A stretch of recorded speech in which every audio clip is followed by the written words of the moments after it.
Assalamualaikum warahmatullahi wabarakatuh.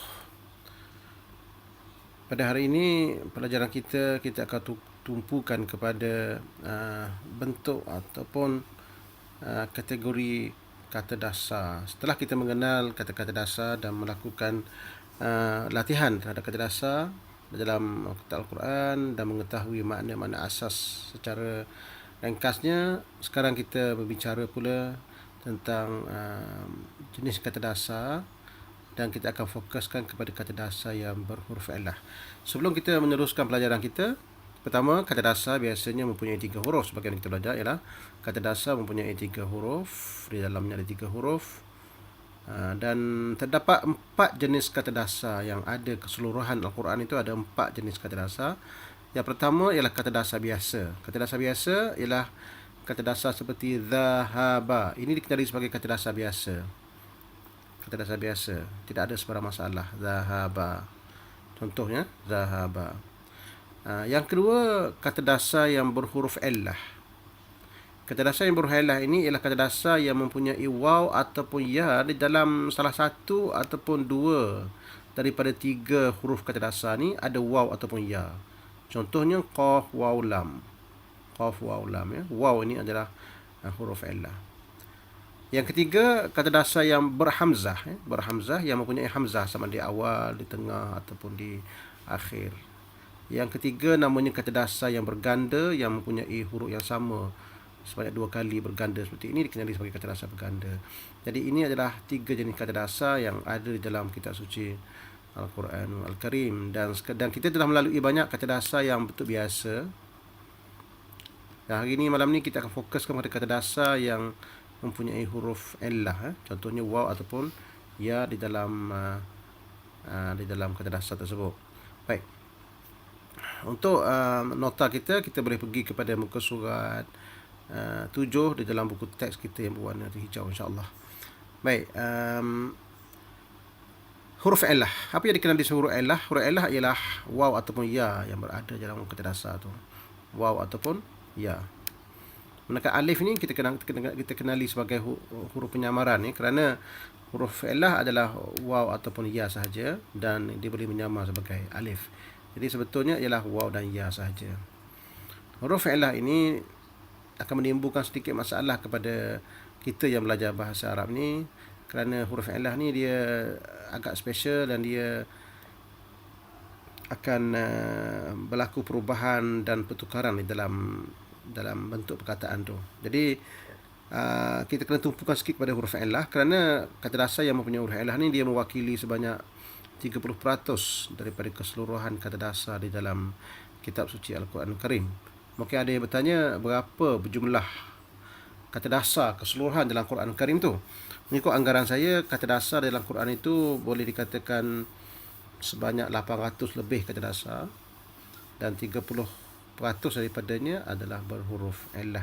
Jadi di situ ada keperluannya untuk kita berbicara berkenaan dengan kata dasar yang mempunyai huruf ilah. Baik, kita ambil daripada surah Al-Fatihah, daripada a'udzubillahi minasyaitonirrajim. Kata dasar yang ada huruf ilah di sini ialah a'udzu, contohnya a'udzubillahi minasyaitonirrajim. A'udzu ini kata dasarnya ialah ain, waw dan zal. A'udzu. Jadi ain, waw dan zal. Jadi huruf ilahnya adalah pada waw. A'udzu. Nasta'inu, kata dasarnya adalah ain, huruf ilah dan nun. Ain, huruf ilah, nun. Ini kata dasarnya, ain, huruf ilah, nun. Huruf ilah ini adalah waw asalnya, ain, waw, nun. Tapi dia boleh bertukar menjadi ya, menjadi ya. Asalnya ialah ain, waw, nun. Yang ini kita akan bicarakan kemudian. Ihdi. Ihdi kata dasarnya ialah ha, dal dan ada huruf ilah dekat sini. Kalau maknanya kalau terdapat missing, bila kita buang-buang dan tidak mempunyai 3 kata dasar, 3 huruf, maka ketahuilah bahawa yang kehilangan ataupun missing itu ialah huruf ilah. Ihdi. Asalnya adalah ha, dal dan ya. Al-mustaqim. Al-mustaqim kata dasarnya adalah qaf, huruf ilah, mim. Qaf, huruf ilah, mim. Huruf ilahnya adalah waw. Tetapi dalam ayat dia boleh berubah menjadi ya kerana meraihkan huruf bawah ni. Jadi kita ni akan belajar kemudian insya-Allah. Cuma untuk masa ni kita akan mengenal dulu macam mana huruf illah itu berfungsi di dalam perkataan ya, insya-Allah. Baik, itu yang dikenali sebagai huruf illah. Baik, kita lihat pula bahagian latihan ya. Latihan 1, latihan 2 nombor 1. Apakah kata dasar bagi 3 kumpulan perkataan di bawah ini? Baik, 3 kumpulannya: ihtada, yahdi, ihdi, hidayah, hudan, muhtadun. Jadi apakah kata dasar bagi 6 perkataan ini? Kata dasarnya adalah ha, da, dan ya. Ha, da, dan ya. Ha, da, dan ya. Ha, da, dan ya. Ha, da, dan ya. Ha, da, dan ya dekat sini ya. Jadi itu kata dasarnya ialah ha, da, dan ya. Baik. Kumpulan kedua, qum, qaumun, qayyimun, mustaqimun, al-qiyamatu, qiyamun. Jadi kata dasarnya adalah qaf, mim. Ini ada missing kat sini ya. Maknanya kalau kata dasar tu ada 2 saja, maka salah satunya missing kat sini ya. Yang missingnya adalah huruf illah. Di mana huruf illah berada? Qaf, waw, mim. Jadi huruf illah berada tengah ni. Qaf, waw, mim ya. Ini pun qaf, waw, mim juga. Yang ini pun qaf, huruf illah, mim. Mustaqim, qaf, huruf illah, mim. Al-qiyamah, qaf, huruf illah, mim. Qiyamun juga ialah qaf, huruf illah, mim. Jadi kata dasarnya adalah qaf, waw, mim. Al-musta'anu, awanun, ista'inu, ta'awanu, nasta'inu, a'inu. Kata dasarnya adalah ain, huruf illah, nun. Ain, huruf illah, nun. Ain, huruf illah, nun. Huruf illah itu ialah waw. Jadi kata dasarnya adalah ain, waw, dan nun. Agak sukar dan payah juga kita nak menentukan huruf illah tu sama ada dia atau waw ataupun ya. Walau bagaimanapun dengan cara kita memperbanyakkan latihan, insya-Allah kita akan dapat menangkap kata-kata dasar tu insya-Allah yang berhuruf illah tu utamanya. Jadi kita kembali kepada nota kita.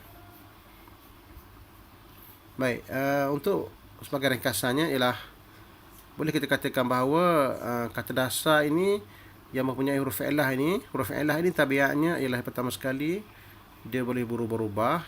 Contohnya kata dasar ain, waw, zal boleh mempunyai waw di tengah dia yang huruf illah itu, boleh menyamar sebagai alif, contohnya adza, dan boleh menyamar sebagai ya, contohnya u'idzu. Ini kita akan pelajari kemudian ya.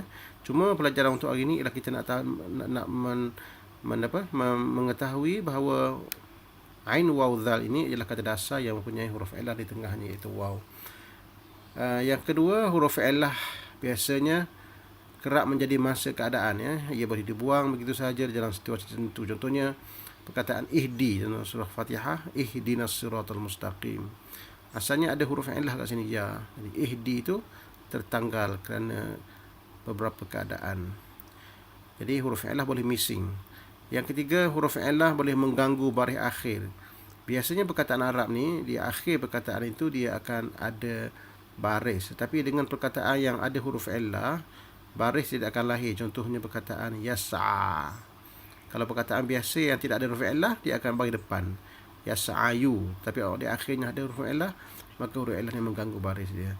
Yang keempat ialah huruf illah ini akan mengganggu wazan. Wazan ialah pattern ataupun corak perkataan dalam bahasa Arab. Keseluruhan perkataan bahasa Arab ni biasanya dia ada pattern dia. Jadi dengan adanya huruf illah pada perkataan itu menyebabkan sedikit wazan yang terganggu. Kita akan belajar kemudian wazan, insya-Allah. Kita akan bagi fokus khas untuk wazan ataupun corak selepas ini, insya-Allah. Jadi itu saja pelajaran untuk hari ini, iaitu huruf illah ya. Huruf illah. Untuk pengetahuan kita, huruf illah ini mewakili 30% sebagai disebut itu, 30% daripada keseluruhan kata dasar di dalam kitab suci Al-Quranul Karim. Cukup untuk hari ini insya-Allah. Assalamualaikum warahmatullahi wabarakatuh.